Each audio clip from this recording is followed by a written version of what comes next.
پیارے پیارے پھول جیسے بچوں کی پیاری پیاری ادائیں، 7 کروڑ مرحبا۔ اللہ پاک ان سارے بچوں کو عالم بعمل مفتی اسلام اور دعوت اسلامی کا مخلص مبلغ بنائے، اور ماں باپ اور خاندان والوں سمیت بار بار حج نصیب کرے، بار بار میٹھا میٹھا شہد سے میٹھا مدینہ دکھائے۔ صلو علی الحبیب صلی اللہ علیہ محمد۔ وہ ایک حکایت، ایک واقعہ ادھورا رہ گیا تھا، تو وہ میں عرض کرتا ہوں، اور اس کو اس کی جگہ پر ایڈجسٹ کر دیجیے گا انشاءاللہ الکریم۔ ایک شخص کو بعد وفات کسی نے خواب میں دیکھ کر پوچھا، ما فعل اللہ بکا، یعنی اللہ پاک نے آپ کے ساتھ کیا معاملہ فرمایا؟ کہا اللہ پاک نے مجھے بخش دیا، لیکن حساب و کتاب ہوا، یہاں تک کہ اس دن کے بارے میں بھی مجھ سے پوچھ گچھ ہوئی جس روز میں روزے سے تھا اور اپنے ایک دوست کی دکان پر بیٹھا ہوا تھا۔ جب افطار کا وقت ہوا تو میں نے گیہوں کی ایک بوری میں سے گیہوں کا ایک دانہ اٹھا لیا اور اس کو توڑ کر کھانا ہی چاہتا تھا کہ ایک دم مجھے احساس ہوا کہ یہ دانہ میرا نہیں ہے۔ چنانچہ میں نے اسے جہاں سے اٹھایا تھا فوراً اسی جگہ ڈال دیا، اور اس کا بھی حساب لیا گیا، یہاں تک کہ اس پرائے گیہوں کے توڑے جانے کے نقصان کے بقدر میری نیکیاں مجھ سے لی گئیں۔ حوالہ ملقات المفاتیح جلد 8 صفحہ 811 تحت الحدیث 5083۔ صلو علی الحبیب صلی اللہ علی محمد۔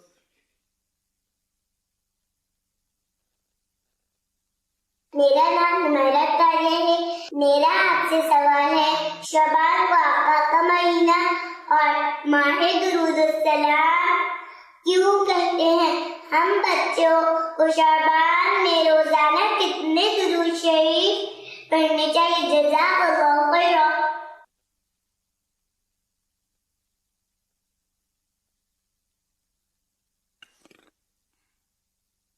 یہ دوبارہ چلائیے گا ذرا۔ میرا نام ہمارا تاریہ ہے۔ میرا آپ سے سوال ہے، شعبان کو آقا کا مہینہ اور ماہ درود السلام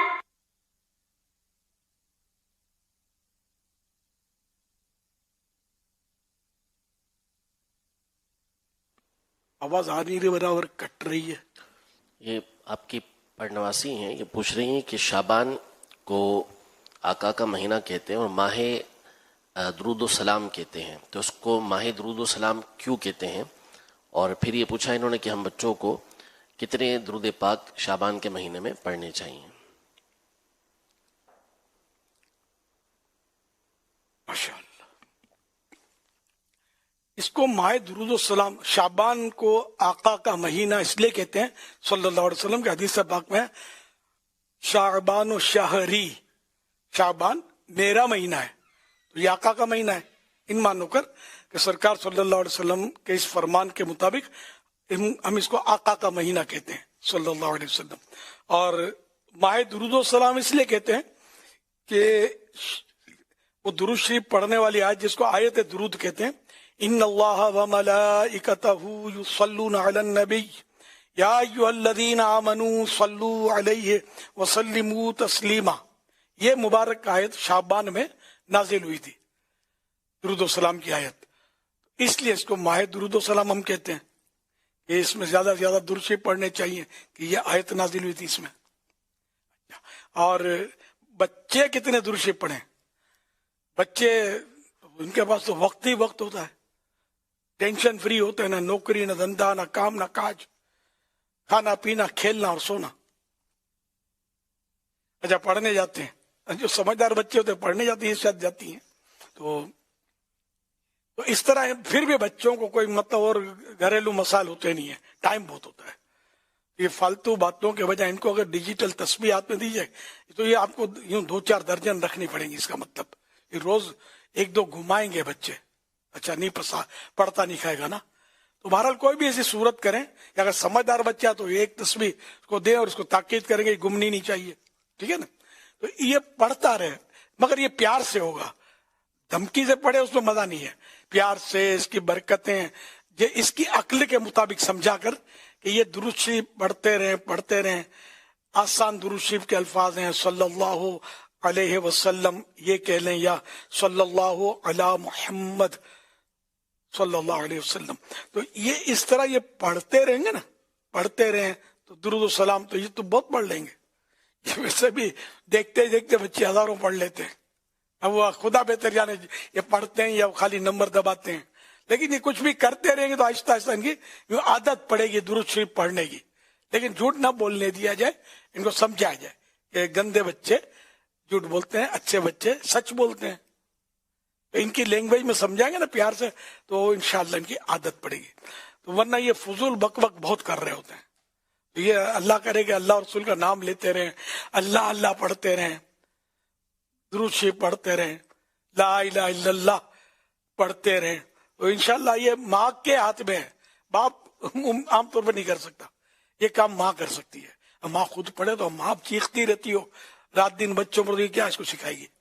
وہ چیخنا سیکھ، یہ بھی چیخنا سیکھیں گے. آپ ایک چیخ ماریں گے 10 چیخ ماریں گی، سمجھے؟ تو بچہ مارے گا. تو اس لیے وہ چیخنے کے بجائے ان کو سمجھاتے رہیں. بچہ چیخے تو چیخ کا جواب چیخ سے نہیں. جیسے نجاست پانی سے دھلتی ہے، نجاست سے نہیں دھلتی. چیخ کا جواب چیخ، تو اس کی عادت خراب کرے گا. آپ کی بڑی چیخ سے یہ دبک تو جائے گا بچہ، لیکن پھر یہ کھلے گا بعد میں، پھر آپ کو بتائے گا. خطرہ ہی ہے. مطلب اس لیے حکمت عملی سے بچوں کو ڈیل کیا جائے، تربیت کی جائے تو یہ بچے بہت نفع بخش ہوتے ہیں. بڑی رونق ہوتی ہے ان کی وجہ سے الحمدللہ گھروں میں، اور مطلب برکتیں ہوتی ہیں. تو انشاءاللہ یہ میری باتیں دھیان رکھیں گے تو بچے پڑھیں گے درود شریف انشاءاللہ الکریم. صلو علی الحبیب صلی اللہ علی محمد صلی اللہ علیہ وسلم. مدنی مذاکرہ. اچھا خوشخبری، الحمدللہ دعوت اسلامی کے دارالافتاء اہل سنت کا ایک نئی شاخ یا نئی برانچ کہہ لیجئے، اس کا کل بروز اتوار 25 جنوری ظہر کی نماز کے بعد بیزاد جامع مسجد بیزاد لکھنوی سخی حسن چورنگی پر ہو رہا ہے. اور مفتی اہل سنت الحاج مفتی محمد قاسم صاحب اطال اللہ عمرہ اس میں بیان بھی فرمائیں گے، افتتاح فرمائیں گے انشاءاللہ. یوں دعوت اسلامی کے دارالافتاء اہل سنت ہم اس کو کہتے ہیں. یہ دارالافتاء لوگ بولتے ہیں اپنے اسلامی بھائی، نہیں بولیں گے، دارالافتاء اہل سنت پورا بولیں. دارالافتاء تو بہت سارے مختلف طبقوں کے ہوتے ہیں، تو پتہ نہیں چلتا دارالافتاء کون سا. تو ہم کون سا بھائی؟ اہل سنت. ہم نے اس کا دارالافتاء اہل سنت اسی حکمت کے تحت رکھا تھا نام، یہ اپنے پاس رہے کوئی اور اس نام کو چرا نہ لے گئی. تو اس لیے وہ دارالافتاء اہل سنت، یہ ہمارے دارالافتاء اہل سنت والے بھی دارالافتاء کہتے ہیں. اب میں کہاں جاؤں مدینے، تو یہ سب دارالافتاء اہل سنت کہیں، ٹھیک ہے. تو انشاءاللہ اس طرح لفظ اہل سنت ابھر کر رہے گا، اور ہے بھی دارالافتاء اہل سنت الحمدللہ. اہل سنت کا ہے، آقا کی سنتوں کو عام کرنے والوں کا دارالافتاء ہے. آقا کی اور جو ہم کو قرآن و حدیث سے عقائد بتائے گئے اس پر 100% قائم رہنے والا اہل سنت ہوتا ہے. کہ جو مطلب صحابہ کرام، تابعین اعظام اور اولیاء کرام، جن میں مطلب امام ابو حنیفہ رحمۃ اللہ علیہ، امام شافعی، اس چاروں ہی جو مشہور امام ہیں یہ آ گئے، چاروں سلسلوں کے امام، غوث پاک، غریب نواز، خواجہ بہاؤالدین نقشبند اور حضرت خواجہ شہاب الدین سہروردی رحمۃ اللہ علیہ مشہور امام ہیں طریقت کے. ان کے اور بڑے بڑے جو ہمارے بزرگ گزرے سارے کے سارے صحابہ کرام کے طریقوں پر ہوتے تھے، اہل بیت کرام کے طریقوں پر ہوتے تھے. ان سب کے جو عقائد ہیں نا، یہ اس کے مجموعے کا نام ہے اہل سنت. یہ ہماری اصطلاح ہے، اہل سنت اس کو بولتے ہیں. جیسے میں آپ کو مثال دوں، قادیانی. قادیان تو ایک شہر کا نام ہے، قادیان کا رہنے والا قادیانی نہیں کہلاتا. یہ اصطلاح ہے کہ جو اللہ کے پیارے سب سے آخری نبی محمد عربی صلی اللہ علیہ وسلم کو آخری نبی نہ مانے، اس دور میں وہ قادیانی کہلاتا ہے. کہ قادیان سے ایک نبی اٹھا تھا جو غلط تھا، اس کو جو مانتے ہیں وہ قادیانی کہلاتے ہیں. حالانکہ وہ تو قادیان جو ایک شہر ہے. اس طرح کوئی اگر یوں مس گائیڈ کرنا چاہے کہ بھئی تو قادیانی یوں کہلاتا، تو یوں نہیں کہلاتا، بلکہ یوں کہلاتا ہے جو میں نے آپ کو عرض کیا.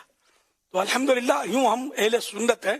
اللہ کی رحمت سے اہل سنت و جماعت یعنی سرکار صلی اللہ علیہ وسلم کے بتائے ہوئے عقیدے پر جماعت سے مراد یہاں جماعت صحابہ کرام کی جو جماعت ہے ہم اس کے ساتھ ہیں، تو اہل سنت و جماعت الحمدللہ۔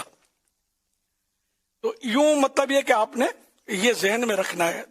میں نے موٹی موٹی بات بتائی کہ اصطلاح، تو ہم ہیں دارالفتاء اہل سنت، تو یہ 12 دارالفتاء اہل سنت پاکستان میں الحمدللہ ہو چکے۔ یہ کل یعنی کہ اس کا افتتاح ہے جو 12واں 24 والا، تو الحمدللہ۔ تو اس کا ایڈریس بھی میں نے بتا دیا، تو وہاں کے اطراف کے جو اسلامی بھائی ہیں جو عاشقان رسول ہیں ان کی طرف رجوع کریں، ان سے رہنما حاصل کریں۔ پہلے ایک وقت تھا، میں کئی بار عرض کر چکا شاید، کہ میں ایک مسئلہ پوچھنے کے لیے میں سفر کرتا تھا، مفتی اعظم پاکستان مفتی وقار الدین صاحب رحمۃ اللہ علیہ کے پاس جاتا تھا، کبھی مرغا بن کر 1 سائڈ 5C میں جاتا تھا میں، تو 1.25 گھنٹہ لگتا تھا جانے میں، اور میرا ذوق تھا، میں جاتا تھا۔ ہر ایک کہاں جائے گا گلی میں، اپنے گھر کے پاس مفتی صاحب امامت کر رہے، ان کو نہیں پوچھتے، مطلب وہ ذوق ہی نہیں ہے پوچھنے کا۔ لیکن الحمدللہ دعوت اسلامی نے ذوق پیدا کیا ہے مسائل پوچھنے کا، سوالات پوچھنے کا، سوالات کرنے کا۔ سوال پوچھا نہیں جاتا، منہ سے نکل جاتا ہے۔ سوال کے لفظی معنی پوچھنا، تو پوچھا نہیں جاتا، سوال پوچھا نہیں جاتا، سوال کیا جاتا ہے۔ تو یوں مطلب سوال نہیں کرتے، دریافت نہیں کرتے۔ تو دعوت اسلامی نے شعور دیا ہے، اور ایک تعداد ہے جو ماشاءاللہ علماء سے رجوع کرتے ہیں اور سوالات دریافت کرتے ہیں، معلوم کرتے ہیں۔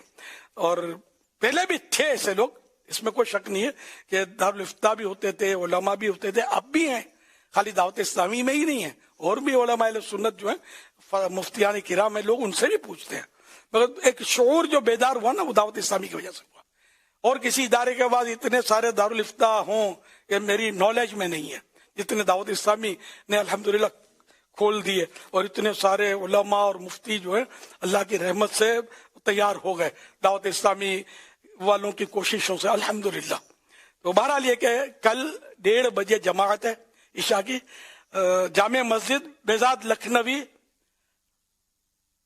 سخی حسن چورنگی، تو وہاں جا ظہر کر کی نماز جن سے بن پڑے وہ ضرور اس بابرکت اجتماع میں شریک ہوں، اور مفتی صاحب سے مدنی پھول نماز ظہر، ملفوظات ان کے قرآن و حدیث کی باتیں سنیں۔ نماز ظہر ہاں 1:30 بجے، اب میں نے یہی نہیں کہا، اچھا 1:30 بجے جماعت ہے وہاں ظہر کی، اور ظہر کی نماز کے بعد وہ اجتماع ہے، افتتاحی تقریب، افتتاحی اجتماع، تو اس میں ضرور حصہ لیں۔ اور اطراف میں جو بھی عیسائی بھائی ہیں یا جہاں سے بھی دنیا سے، اب تو مطلب کمیونیکیشن کی وجہ سے دنیا سمٹ گئی ہے۔ کرامت تو بزرگوں کی ہم نے پڑھی تھی، طیل الارض اس کو بولتے ہیں، کہ ایک قدم اٹھایا دنیا پار کر لی۔ تو اب یہ کہ یہ سائنس نے اس کرامت کی بڑی تصدیق کی ہے، توثیق کی ہے، کہ بزرگان دین روحانی کنیکشن سے بہت کچھ کر سکتے ہیں۔ جب سائنسی کنیکشن سے ہم یہاں بیٹھے بیٹھے اپنی دنیا کے اس سرے پر ابھی میں اٹھاؤں، ویڈیو پیغام دوں یا بٹن دباؤں تو گھنٹی بجے گی اور بات چیت ہو جائے گی، دنیا سمٹ گئی، سائنس نے سمٹا کے رکھ دی ہے۔ تو بزرگان دین تو پہلے ہی سمٹا چکے تھے دنیا اپنے روحانی کنیکشن سے، سائنسی کنیکشن تو اب ترقی پہ آیا ہے۔ سائنسی کنیکشن بھول کھا جاتا ہے، وہ کنیکشن روحانی کنیکشن بھول بھی نہیں کھاتا، بڑا پرفیکٹ ہوتا ہے الحمدللہ۔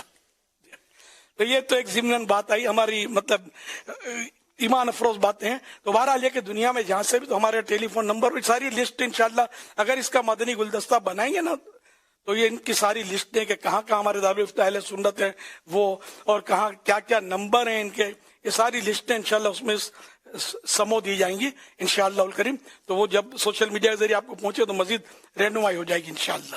اور بس علماء سے مربوط رہیں اور ان سے پوچھ کر آپ قدم اٹھائیں۔ اعلیٰ حضرت رحمۃ اللہ علیہ فرماتے ہیں کہ مسلمان کو ہر گھڑی، ہر لمحہ، ہر سانس، اس طرح کے الفاظ کچھ ہیں کہ ہر گھڑی ہر لمحہ عالم کی حاجت رہتی ہے، کہ عالم سے پوچھ کر ہی دین سیکھا جاتا ہے، نیٹ کے ذریعے نہیں سیکھا جاتا، نیٹ خطرناک ہے۔ اے آئی کے ذریعے دین سیکھنا یا مسئلین کو پوچھنا یہ خطرناک ہے، یہ کچھ کا کچھ بتا دیتا ہے۔ تو یہ کہ علماء اہل سنت جو رضا چھاپ ہوں، امام اہل سنت کی چھاپ جن پر ہو، اعلیٰ حضرت کے شیدائی ہوں. میں یہ کہتا رہتا ہوں، میں اس کو رضا چھاپ اپنے طور پہ کہ رضا چھاپ ہوں، رضا کو ماننے والے ہو. کیوں؟ اس لیے کہ رضا نے قرآن و حدیث کی جو ہمیں سمجھ دی نا اس صدی میں، بس وہ اور کوئی ایسا نظر آ نہیں رہا. کوئی میرے رضا جیسا ہو تو سامنے آئے، ٹھیک ہے نا، پھر دیکھی جائے گی. ابھی تو کوئی میری نظر میں نہیں ہے. اور یہ میں ایک نہیں بولتا، ہزاروں لاکھوں علماء میرے ساتھ ہیں میری اس بات کے. تو یہ بھی، اور اب مزید ایک مطلب اور مسئلہ کھڑا ہوا ہے کہ صحابہ کرام پر بھی کچھ لوگ کلام کرنے لگے ہیں. تو جو صحابہ اہل بیت میں سے ایک بھی صحابی اور اہل بیت کے کسی بھی فرد پر تنقید کرتا ہو وہ ہمارا نہیں ہے. ہاں وہ سنی نہیں ہوتا، اس کا نام کچھ اور ہے جو میں لیتا نہیں احتیاطاً، سمجھے.